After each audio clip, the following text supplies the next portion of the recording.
So అందరికీ hi అండి, అందరూ బాగున్నారా? సో 21వ తారీఖు సినిమా రిలీజ్ అవ్వబోతుంది. సో వరుసగా వద్దాం. ఈ రోజు తాలూకా ప్రత్యేకత మన ప్రీ రిలీజ్తో పాటు మల్లెపూల పల్లకి సాంగ్ రిలీజ్ కాబట్టి సో ఈ సాంగ్ గురించి దీని గురించి ఒక 2 విషయాలు చెప్పేసి ఆ తర్వాత ముందుకెళ్దాం. సో ఏంటంటే అండి, ఇప్పుడు నేను ఈ సినిమా స్టార్ట్ చేసిన తర్వాత ఒక సిచ్యువేషన్లో హీరో చాలా ఎనర్జెటిక్గా హ్యాపీగా పాడుకునే ఒక అయ్యప్ప స్వామి పాట ఒకటి కావాలి. సో అలా ఏం పాట ఉంటుందని చెప్పేసి ఒకరిద్దరు స్వాములు అక్కడ ఉండే వాళ్ళని అడిగినప్పుడు, చాలామంది స్వామిమాలు వేసుకుని ఉంటారు కదా, మాకు యాక్ట్ చేసిన వాళ్ళు కూడా చాలామంది ఉన్నారు. వాళ్ళని అడిగినప్పుడు ఈ మల్లెపూల పల్లకి సాంగ్లో ఒక మంచి ఎనర్జీ ఉంటుందండి, బీట్ ఉంటుంది అన్నప్పుడు ఆ సాంగ్ పెట్టి ఒక చిన్న లీడ్ లాగా చిన్నది చేసామన్నమాట. ఆ తర్వాత ఒక 4 రోజుల తర్వాత సోషల్ మీడియాలో ఒకరి ద్వారా స్టార్ట్ అయ్యి అలా చాలా వైరల్ అయింది, ఇది మాకు కావాలి ఈ పాట అని. ఫైనల్గా అదేదో డెస్టినీ లాగా మేము అనుకోవడం, అదే పాటని ఈరోజు సోషల్ మీడియా దగ్గర నుంచి 2 రాష్ట్రాల్లో కోరుకోవడం, ఆఫ్టర్ లాంగ్ టైం ఈరోజు ఆ పాటను రిలీజ్ చేయడం. ఈ పాట వెనకతల చాలా శ్రమ ఉంది, టెక్నీషియన్స్ కానీ అందరూ, ఎలా ప్రతి సినిమాకి ప్రతి టెక్నీషియన్ కష్టపడతాడు. దానికంటే ఇప్పుడు ఈ పాట ఒరిజినల్ కంపోజర్స్, ఆ పాటను పాడిన డప్పు సీని గారు, వీళ్ళని పట్టుకొని వాళ్ళని పిలిచి వాళ్ళతో పాడించి, ఎందుకంటే ఒక 15 సంవత్సరాల క్రితం నుంచి ఎక్కడెక్కడో ఈ భజనల్లో వాటిల్లోని ఈ పాట జరుగుతూనే ఉంది. సరే, ఇప్పుడు ఈ పాటని మనం ఒక ప్లేబ్యాక్ సింగర్తో పాడించి ఈ పాటని 15 సంవత్సరాలు విన్న వాళ్ళకి సడన్గా ఆ వాయిస్ మ్యాచ్ అవ్వకపోయినా, లేదంటే ఆ వైబ్ వేరు కదా, ఈ వైబ్ ఏంటి వేరేగా ఉందని అనిపించకుండా, సో వాళ్ళ క్రెడిట్స్ వాళ్ళకే ఇచ్చేసి ఆ సింగర్ కానీ లిరిక్స్ కానీ వాళ్ళని చక్కగా పిలిపించి ఈరోజు స్టేజ్ మీద కూడా చాలా చక్కగా పాడారు. సో నాకు చాలా హ్యాపీగా ఉంది. ఎక్కడో 15 సంవత్సరాల క్రితం ఒక క్రియేటివ్గా వాళ్ళు చేసిన దాన్ని ఈరోజు అందరి ముందుకి తీసుకురావడం నాకు చాలా సంతోషంగా ఉంది. సో మల్లెపూల పల్లకి సాంగ్ సినిమాలో రైట్ సిచ్యువేషన్లో రైట్ ఎనర్జీతో ఒక 3.5 నిమిషాలు రవితేజ గారు ఎక్స్ట్రాడనరీ ఎనర్జీతోని ఒక 100-150 మంది స్వాములు తాండవం చూస్తారు మీరు ఆ పాట జరుగుతున్నప్పుడు థియేటర్లో స్క్రీన్ మీద. ఒక హై మూమెంట్ అది. సో అది ఈరోజు మల్లెపూల పల్లకి సాంగ్ గురించి. దాని తర్వాత ఫస్ట్ ప్రతి కథకి ఒక బ్యాక్డ్రాప్ కావాలి. సో నా సినిమాలో అయితే నిన్ను కోరి నుంచి మజిలీ నుంచి ఫస్ట్ కథ అనుకుంటానండి. కథ అనుకొని ఆ కథను తీసుకెళ్లే హీరోకి ఎలాంటి బ్యాక్డ్రాప్, ఆ కథ ఎలాంటి బ్యాక్డ్రాప్లో చెప్తే దాన్ని 100% కొత్తగా ఆడియన్స్కి రీచ్ అవుతుంది, ఆ డ్రామా ఎలా కొత్తగా వెళ్తుంది అని అనుకునే టైంలో అసలు నేను రాసిన ఈ కథలో తాలూకా ఫస్ట్ పాయింట్, ఒక తండ్రి ఒక కూతురికి స్వతంత్రం ఇచ్చి ఏం జరిగినా నాన్నకు చెప్పాలమ్మా అనే ఒక పాయింట్ మీద కథ చెప్పాలి అనుకున్నా. సో ఆ నాన్న ఎలా ఉండాలి, బాగా చదువుకొని ఐఏఎస్ ఆఫీసర్ అలా కాదు, ఒక నార్మల్ మన ఊర్లలో ఉండే ఒక ఆటో డ్రైవరు, వ్యాపారం చేసుకునేవాడు, లేదంటే అలాంటి అతనికి ఒక డ్రింకింగ్ హ్యాబిట్ ఉండి చాలా మంచోడు ఉండి కూతురంటే విపరీతమైన ప్రేమ ఉండి, అలాంటి వ్యక్తి చుట్టూ జరిగే సంఘటనలు, ఆ కూతురు ద్వారా వేరే అమ్మాయిలు ప్రపంచంలో ఉండే ఇబ్బందులు, సమస్యలు అవన్నిటి మీద ఒక కథ రాయాలనుకున్నప్పుడు ఈ క్యారెక్టర్ తాలూకు ఆవేశాన్ని ఎలా కంట్రోల్ చేయాలి, ఇతను స్మాలేస్తే ఎలా ఉంటుంది, దట్ ఈస్ ద సీడ్ అనమాట ఈ కథకి. సో ఇది అయ్యప్ప స్వామి బ్యాక్డ్రాప్ కోసం రాసిన కథ కాదు, కథ కోసం అయ్యప్ప స్వామి బ్యాక్డ్రాప్ని తీసుకున్నాం. So I want to make sure that. So ఇంకోటి చెప్పాలంటే ఈ ఇరుముడి టైటిల్ ఎందుకు పెట్టాను ఏంటి అని నేను చాలా సందర్భాల్లో చెప్పాను, ఇంటర్వ్యూలో కానీ లాస్ట్ టైం భీమవరంలో కానీ చెప్పాను. కానీ ఒక ఇంపార్టెంట్ విషయం మీ అందరికీ ఈరోజు చెప్పాలనుకుంటున్నాను ప్రీ రిలీజ్ ద్వారా. మనకి యాక్చువల్లీ తెలుగు సినిమా ఇండస్ట్రీలో కానీ సౌత్లో కానీ థ్రిల్లర్స్ చాలా వచ్చాయి, ఎక్స్ట్రాడనరీ థ్రిల్లర్స్ ఉన్నాయి, ఎక్స్ట్రాడనరీ హారిఫిక్ ఫిల్మ్స్ ఉన్నాయి, టెన్షన్ పెట్టించే సినిమాలు ఉన్నాయి, చాలా సినిమాలు ఉంటాయి. కానీ నాకు తెలిసి ఒక ఇంటెన్స్ ఫ్యామిలీ డ్రామా అంటే ఒక కుటుంబ కథా చిత్రాన్ని ఇంత ఇంటెన్సిటీ ఇంత సీరియస్నెస్తో రావడం అనేది నా వరకు నేను ఎప్పుడు చూడలేదు. సో డెఫినెట్గా అండి, ఇది మీరు అనుకుంటున్నారేమో బయటకు అయ్యప్ప స్వామి బ్యాక్డ్రాప్ ఈ పాటలు ఇవన్నీ చూసి చాలా పీస్ఫుల్గా, చాలా లైట్ హార్టెడ్గా, అలా హాయిగా నా గత సినిమాల్లాగా నిన్ను కోరిలాగా మజిలీలాగా అలా పైన ఉంటుందని మాత్రం అనుకోకండి. చాలా సీరియస్గా ఉంటుంది, చాలా టెన్షన్ పెడుతుంది, చాలా ఇంటెన్సిటీగా ఉంటుంది. లాస్ట్ ఒక 40 మినిట్స్ అయితే మిమ్మల్ని ఒక హ్యూమన్ డ్రామాలో ముంచేస్తుంది ఈ cinema, that is for sure. So పైన కనబడుతున్నది ఇవన్నీతో పాటు థియేటర్లో మీరు కూర్చున్నాక మిమ్మల్ని హైలీ ఎంగేజింగ్ చేసే స్క్రీన్ ప్లే కానీ, హ్యూమన్ ఎమోషన్స్, మనుషుల భావోద్వేగాల్లో ఉండే అలజడులు, ద కరెక్ట్ వర్ ఈజ్ అలజడి, అలాంటివి చాలా ఎక్స్పీరియన్స్ చేయబోతున్నారు ఈ సినిమా ద్వారా. నేను చెప్పాలంటే most intense and serious family drama in TFI అని నేను చెప్తా ఇప్పటివరకు వచ్చిన సినిమాల్లో. సో దయచేసి మీరు ప్రిపేర్డ్గా వెళ్ళండి థియేటర్కి. It's proper serious film. Okay, first ఒక 20-25 మినిట్స్ సరదాగా ఆ ఊరు త్రినాథ్ ప్రపంచం ఏంటి, వాడి ఇష్టాలు ఏంటి, వాడి కోపం ఏంటి, వాడి చుట్టూ ఉన్న ప్రపంచం ఏంటి అలా వస్తుంది. స్లోగా కథ మూవ్ అయ్యే కొద్దీ, కథలో ఉండే లేయర్స్ అన్ని ఓపెన్ అయ్యే కొద్దీ you will be immersed in the screenplay and the film. So that is what Irumudi. So చాలా మనుషుల భావోద్వేగాల మధ్యలో తీవ్రత చుట్టూ జరిగే కథ ఇరుముడి అనే సినిమా. బయటకు వచ్చినప్పుడు మాత్రం ఒక ఎక్స్ట్రాడినరీ ఎమోషనల్ ఎక్స్పీరియన్స్ ఉంటుంది. అట్లీస్ట్ ఒక 10-15 మినిట్స్ ఒక చిన్న ఎమోషనల్ ట్రాన్స్ ఉంటుంది. That is for sure. So ఇది సినిమా గురించి. ఇప్పుడు ఇంకొక విషయం ఏంటంటే, ఈ సినిమా నాకు తెలిసి లాస్ట్ డిసెంబర్లోని జనవరిలోని స్టార్ట్ చేసాము, క్విక్గానే ఫినిష్ చేసాము. దానికి కారణం ఏంటంటే, రవణ సినిమాలు ఇప్పుడు క్విక్గానే అయిపోతాయి, ఎందుకంటే ఆయన ఇప్పుడు గ్యాప్ తీసుకోడు, ఎవరికి గ్యాప్ ఇవ్వరు కాబట్టి. సో ఏంటంటే నేను కూడా కొంచెం ఫాస్ట్గానే చేసే మనిషిని కాబట్టి, ఒకసారి కథ అనుకున్న తర్వాత సీలేరు వెళ్ళి 40-45 రోజులు బ్రహ్మాండంగా రియల్ లొకేషన్స్లో అంత కంఫర్టబుల్ ఆర్టిస్టులు, రవణ ఇచ్చే ఫ్రీడమ్ కానీ, అలాగే మా ప్రియ, సాయి అన్న, నక్షత్ర, ఎవ్రీ ఆర్టిస్ట్ అందరం కూడా ఏంటంటే ఒక కథను నమ్మి ఈ కథ మనం ఎలా అయితే ప్రేమించామో, ఎలా అయితే చూస్తామో అలా చూపించాలి ఆడియన్స్కి అని ఒక్కటే ఇంటెన్షన్ తప్ప వేరేది ఇంకేం లేదు. సో ఇంకా కమింగ్ టు ఒక్కొక్కరి గురించి చెప్తే ఇంతమందితో ఇంత అటాచ్మెంట్ ఉంది, చాలాసేపు చెప్పాలి. నాకు మనసుకి ఏమనిపించింది వాళ్ళని తలుచుకోగానే ఏమనిపిస్తుందో అది చెప్పేస్తాను. ఫస్ట్ రవణ ఈ గురించి అందరిలాగే ప్రతి ఒక్కరూ ఫస్ట్ చెప్పేది అంటే, రవణ నేను కాలేజ్ టైంలో ఇక్కడి నుంచే మొదలు పెడతాను, ప్రతి ఒక్కరు బోర్ కొట్టేసి ఉంటుంది ఆయనకు కూడా.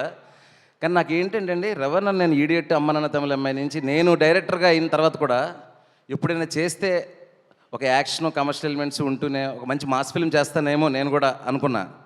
కానీ రవణ లాంటి ఒక పర్ఫార్మర్తో ఇలాంటి సినిమా చేయడం నాకు చాలా గర్వంగా ఉందన్న. అంటే మొన్న ట్రైలర్ వచ్చిన తర్వాత అందరూ రవణని ఇలా చూపించారు అలా చూపించారు అంటే దట్ ఈస్ ఫైన్. ఒక ఆడపిల్లని కాపాడే పాత్రలో రవణని ఇంత ఇంత ఇంత క్యారెక్టర్కి స్టిక్ చేసి అలా చేసావు శివ, ఆల్ రెస్పెక్ట్ యూ అని చెప్పినప్పుడు నాకు అది కిక్కిచ్చింది అన్న నాకు. యా. సో దాని తర్వాత ఏంటంటే, ఫస్ట్ కట్టు సాంగ్ అయినప్పుడు నేను చెప్పా అన్న షట్టది, ఆయనకు తెలియదు ఈ మాలలు స్వాములు ఎలా ఉంటారు అనేది అంత ఐడియా లేదు.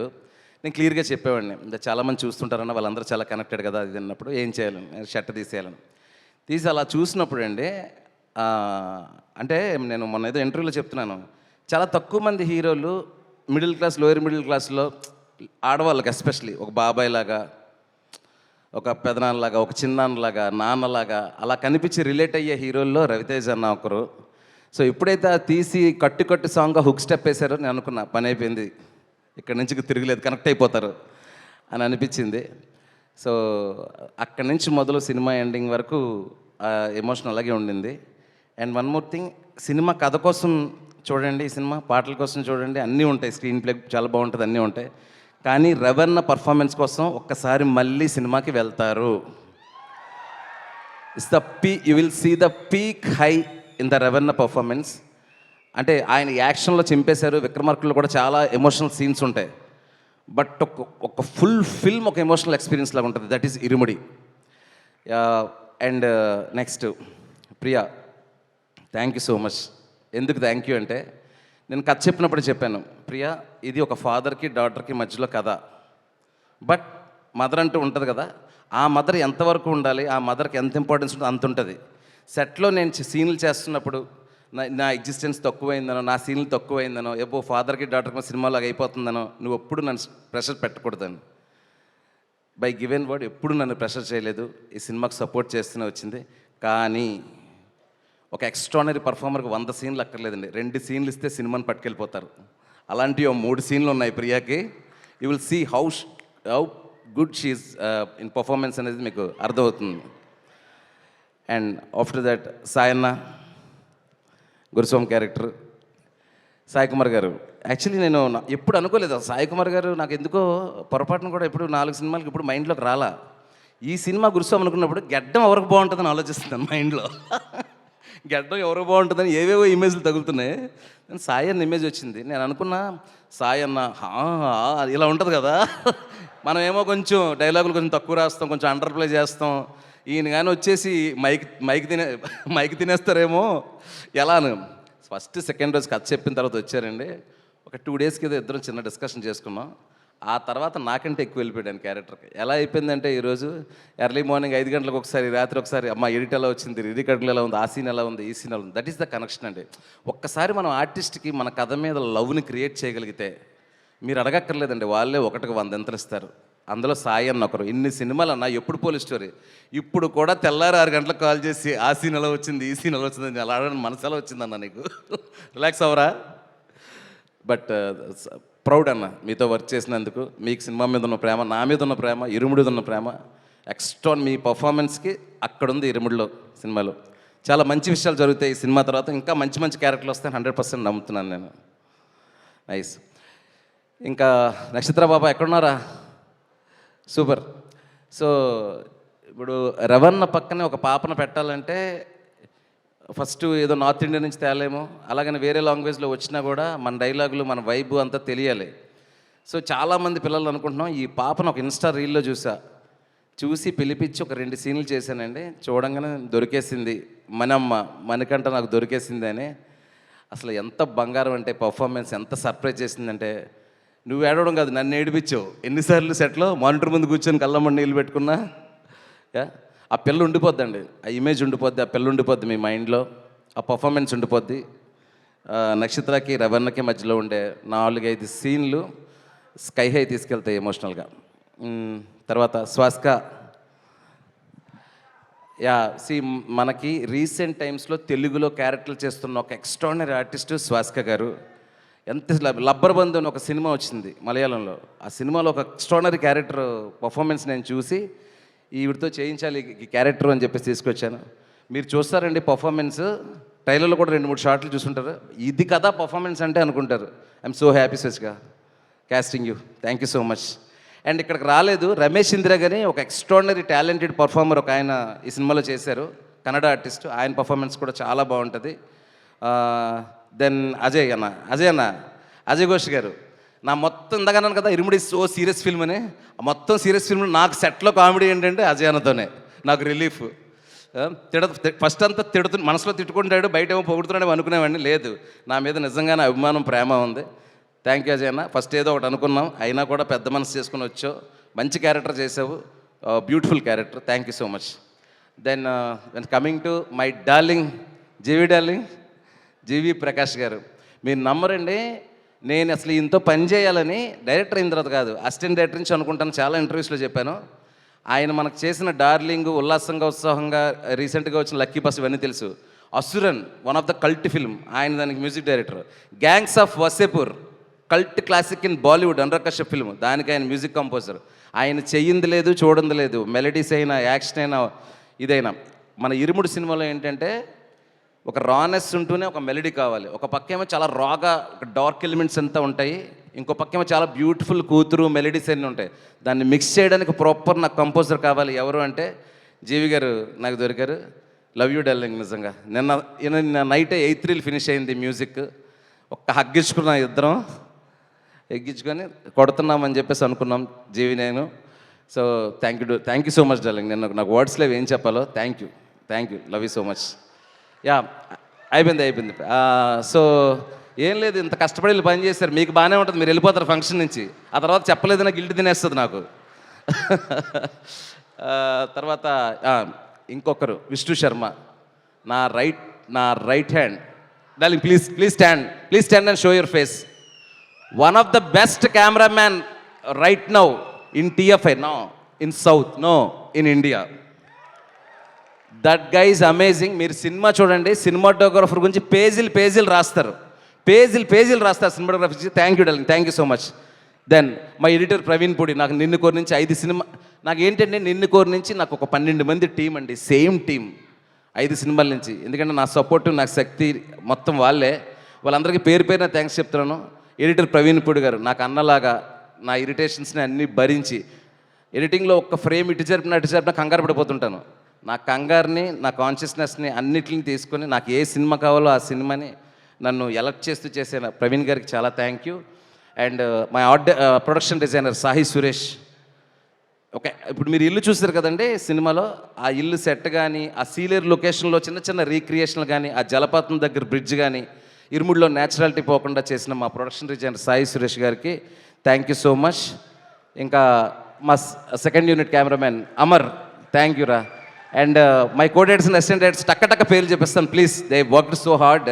మా కోడేటర్ సురేష్ గారు, మా స్క్రిప్ట్ కోఆర్డినేటర్ నరేష్, రమేష్, రే గుర్తుకు రండిరా బాబు ఫాస్ట్గా, Suresh, Ramesh, and ever my all assistant director Suri, Ramesh, and my production designer my best friend Wali, everyone. పేర్లు మర్చిపోయింటే క్షమించండి. వాట్ నాయుడు చూడు, ఆడే ఎక్కువ పని చేస్తాడు, రాత్రి అంతా కూర్చొని ఆడి పేరు మర్చిపోతాం, అదే సినిమా అంటే. నాయుడు థ్యాంక్ యూ రా, థ్యాంక్ యూ. నిద్ర లేకుండా పనిచేస్తాం 4 రోజుల నుంచి, రేపు ఓవర్సీస్కి పంపించాలి కాపీ. సో ఇంకెవరైనా మర్చిపోయింటే క్షమించండి. దెన్ ఇదంతా కాదు, అసలు ఫస్ట్ ఏం చేయాలన్నా డబ్బులు ఉండాలి. ఆ డబ్బులు ఉండాలంటే ప్రొడ్యూసర్ ఉండాలి. ఆ ప్రొడ్యూసర్ బ్రెయిన్తో పాటు హార్ట్ కావాలి. అలా నాకు ఒక బిగ్ హార్ట్ ఇచ్చిన మా అన్న రవన్న, ఎక్కడ రవి సార్? బయటికి వెళ్ళారా? కొంచెం గట్టిగా మాట్లాడలేదు, అక్కడికి వినిపించాలి. సో మైత్రి ప్రొడ్యూసర్స్ రవి గారు, నవీన్ గారు, ఇది 2వ సినిమా. వాళ్ళు ఏంటంటే ఇంకా శివ సెట్లో ఉంటే మనం రావక్కర్లేదు, ఎందుకంటే శివే ఫస్ట్ కాన్షియస్గా ఉంటాడు కాబట్టి అంత ఫ్రీడమ్ ఇస్తారు. Thank you Ravanna, thank you so much. In fact చెప్పాలంటే ఇరుముడు కథ అనుకుంటున్నప్పుడు రవితేజ గారికి సూపర్గా ఉంటుంది, సాలిడ్గా ఉంటుంది అని చెప్పింది కూడా Ravanna first. Then I was like అవును కదా అని చెప్పేసి I'm so excited. Thank you Ravanna. And ఎవరైనా మర్చిపోయింటే క్షమించండి. అండ్ 1-2 మాటలు మాత్రం చెప్పేసి మన మాస్ మహారాజా రవన్నకి ఇచ్చేస్తాను. 21వ తారీఖు ఇరుముడు సినిమా వస్తుందండి. మంచి పాటలు ఉన్నాయి, రవన్ ఎక్స్ట్రాడినరీ పర్ఫార్మెన్స్ ఉంది, 5-6 ఆర్టిస్టుల పర్ఫార్మెన్స్ మేము మీకు బ్రెయిన్ లోపలికి వెళ్ళి కూర్చుంటాయి. పాప కానీ, మిగతా క్యారెక్టర్స్ కానీ, శ్వాసిక కానీ, సాయి అన్న కానీ, ప్రియ కానీ, అజయ్ ఘోష్ గారి పర్ఫార్మెన్స్ వెళ్ళి బ్రెయిన్లో కూర్చుంటాయి. It's serious film. అండ్ ఆ గర్ల్స్ చుట్టూ ఏం జరుగుతుంది అనేది మీకు చాలా టెన్షన్ తెప్పిస్తుంది, భయాన్ని తెప్పిస్తుంది. చివరి వరకు సీటేజ్లో కూర్చునేలా చేస్తుంది. బయటకు వచ్చేటప్పుడు ఒక మెసేజ్తో, ఒక ఎమోషనల్ ఎక్స్పీరియన్స్తో మన ఇంట్లో ఉన్న మన అమ్మాయిని ఇలా చూసుకోవాలని మీరు అనుకునేలాగా ఇరుముడు సినిమా మీకు ఎక్స్పీరియన్స్ తీసుకొస్తుంది. And thank you every one.